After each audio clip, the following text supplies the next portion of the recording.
안녕하세요. 슈퍼노멀입니다. 주말 잘 보내고 계신가요?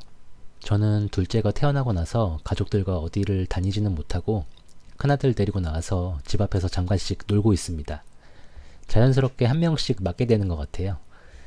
전동차가 작년까지는 구실을 못했는데 이제는 조금 애가 다룰 줄도 알고 유용하게 써먹는 것 같습니다. USB에 아이가 좋아하는 노래를 넣어서 틀어주고 하니까 되게 좋아하더라고요.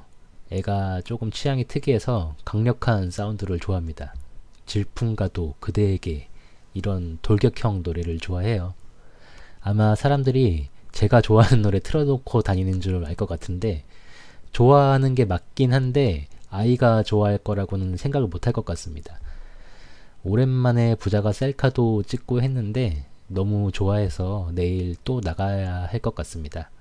그래도 애가 원래 무조건 엄마 바라기였는데 요새 저랑 조금씩 친해지는 것 같아요. 맞춰 놀기가 힘들긴 한데 잘 해보려고 노력하고 있습니다. 이번 주 시황을 보면 거의 보합이었습니다. 다우 지수는 지난주보다 살짝 상승했고 나스닥과 S&P 500은 살짝 하락했더라고요. 주 초에 미국 은행들 실적이 예상외로 좋게 나와서 분위기가 좋게 되나 싶다가 테슬라를 비롯한 기술주들의 실적이 안 좋게 나와 다시 분위기가 안 좋게 된 것 같습니다. 테슬라가 차값을 내려서 매출은 늘었는데 이익이 급감했다는 소식이 나오고 스페이스X에서 스타쉽 발사도 실패하고 해서 주가도 폭망했는데 우주선도 폭발했다 이런 식으로 기사가 많이 나오던데 우리나라에서는 그냥 스타쉽이 폭발한 것 위주로 기사가 나오던데 외신에서는 2단 로켓이 분리되지 않아서 제어가 안 될 때까지 1단 부스터를 최대로 테스트하다가 일부러 자폭을 했다고 이야기가 나왔다고 합니다.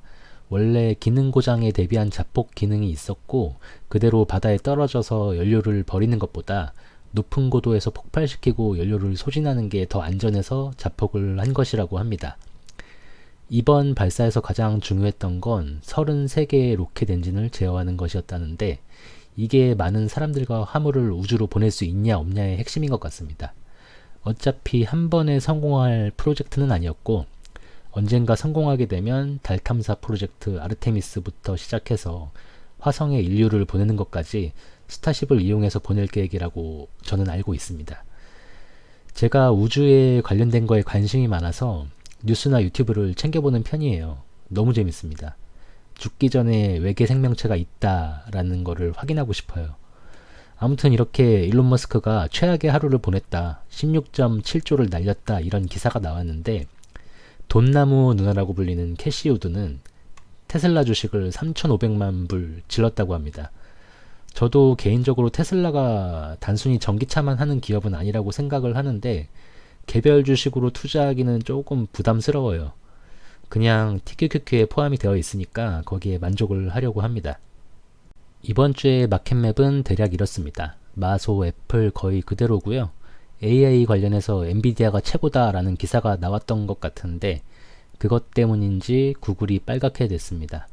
테슬라는 지난주보다 마이너스 10% 하락했습니다. 제가 이번 주에 신문을 보다가 눈에 띄는 기사들이 있어서 스크랩을 해놨는데 우리나라 주식에는 관심이 없지만 요새 2차전지 관련주가 급등한다 이런 이야기가 있고 우리나라에서 배터리에 지원을 많이 한다는 생각이 들었습니다.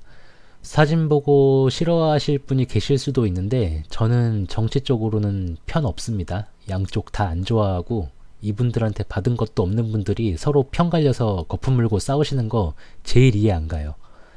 정치인은 편 들고 싸워야 하는 게 아니라 누가 권력을 잡으면 불만 같은 거 갖지 말고 그거에 맞춰서 내가 잘 살 수 있는 방법을 찾는 게 맞는 거라고 생각을 합니다. 방법은 모르지만 왼쪽 오른쪽에서 내가 필요한 걸 뽑아 먹어야 돼요.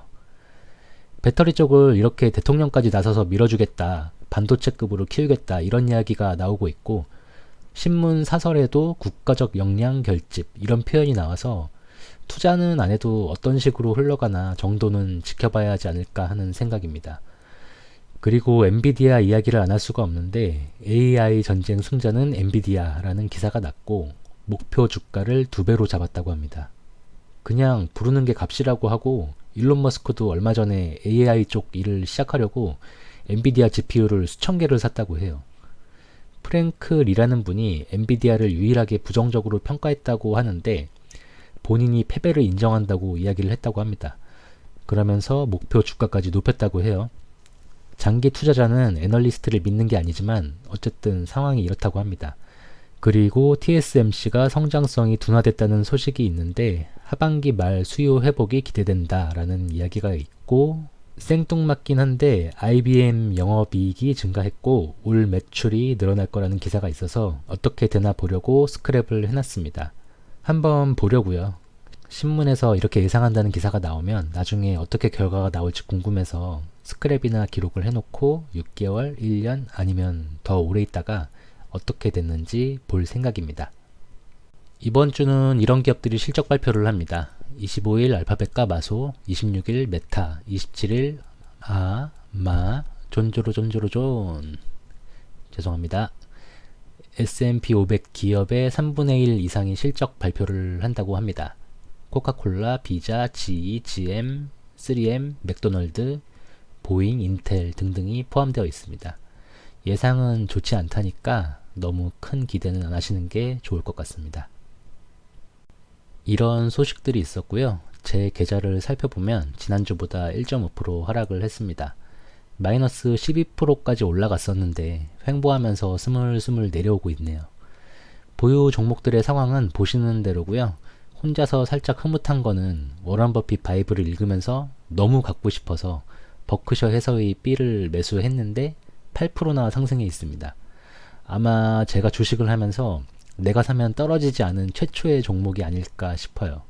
저는 상승하면 올라서 좋고 하락하면 싸게 모을 수 있어 좋고 라고 생각을 하고 있어서 죄송하지만 개인적으로는 제가 돈이 들어올 때까지는 상승하지 않고 이런 흐름으로 갔으면 하는 바람입니다.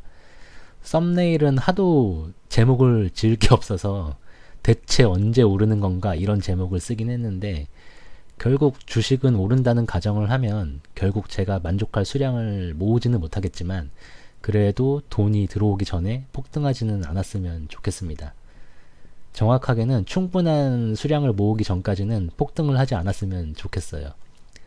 이번 달과 5월에는 월급도 있고 며칠 전에 제가 부업으로 꽤 괜찮은 작업을 수주를 해서 5월에는 평소보다 조금 더 주식을 살 수 있을 것 같습니다. 제가 국내 주식은 딱 한 종목 갖고 있는데 제대로 공부를 하기 전에 매수하고 나서 물려있는 거라 마음고생이 이만저만이 아닌데요. 이번 주에 조금 많이 올라서 탈출할 수 있는 희망을 가져도 될까라는 생각이 들기 시작했습니다.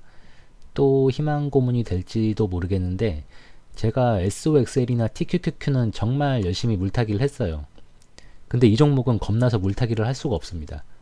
아마 꾸준히 매수를 했으면 지금보다 평단이 많이 낮을 텐데 어쩔 수가 없습니다. 상폐당할지도 모른다는 걸 어떻게 계속 살 수가 있어요. 그냥 이런 주식을 사면 안 된다라는 거를 확실하게 체험하면서 공부하는 중입니다. 사업 목적 추가라고 나왔는데 안 하는 일이 없습니다.